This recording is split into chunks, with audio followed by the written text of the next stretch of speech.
আসসালামু আলাইকুম। আশা করছি আল্লাহর অশেষ রহমতে সবাই খুবই ভালো আছেন। আলহামদুলিল্লাহ আমিও খুব ভালো আছি। এখানে দেখতে পাচ্ছেন আমি আমাদের গোলাপ গাছটা কাটিং করছিলাম।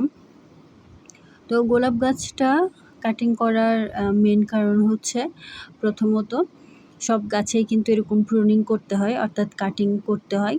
না হলে গাছে যদি না করা হয় তাহলে কিন্তু গাছের স্বাস্থ্য ভালো থাকে না। তো সেজন্য করছিলাম। আর হচ্ছে গোলাপ গাছটা বেশি বেড়ে গিয়েছিল, যেটা কাটিং করাটা আবশ্যক হয়ে পড়েছিল। তো আমি একটু হালকা পাতলাই কাটিং করেছিলাম। পরবর্তীতে আমার হাসব্যান্ড বেশ ভালোভাবেই কিন্তু যেরকম করে কাটার দরকার সেরকম করে কেটে দিয়েছিল। তো সেটা আমি আর ভিডিও করিনি। তো এখান থেকে আমি বেশ কিছু গোলাপ নিয়েছিলাম। পরবর্তীতে সেগুলো টোনার বানানোর জন্য, যদিও পরবর্তীতে আমি আর করতে পারিনি, কারণ সময় ছিল না। আর আমি সেগুলো ওখানেই ফেলে রেখে চলে এসেছি ভুলে। তো যাদের এরকম গোলাপ গাছ বা যে কোনো গাছ রয়েছে তারা অবশ্যই এই প্রুনিংয়ের দিকে নজর দিবেন। তো এরপর হচ্ছে আমি বেশ কিছুদিন আগেই আমার জন্য এটা কেনা হয়েছিল।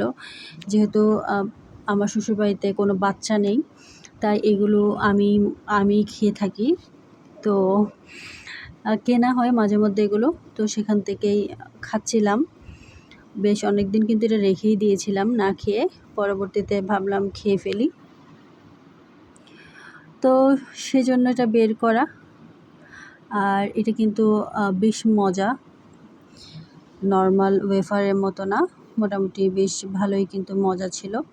এরপর দুপুরে আমি যে রান্না করেছিলাম সেগুলো সবার জন্য টেবিলে দিয়ে একটু ভিডিও করেছিলাম বেশ অনেক দিন পর। শ্বশুরবাড়িতে গেলে তো প্রায়ই রান্না করা হয়, তো ভিডিওটা করা হয় না। তো এখানে ভিডিওটা করেছিলাম বেশ অনেক দিন পরে, বেশ অনেক বছর পরে আসলে এখানে ভিডিও করা। তো এই তো আমার রান্না ছিল হচ্ছে লাউ ডিম দিয়ে রান্না করেছিলাম, তারপর মাছ এবং মাছের ডিম ছিল এবং করলা ভর্তা ছিল। তো আজকের ভিডিওটা এতটুকুই। আল্লাহ হাফেজ।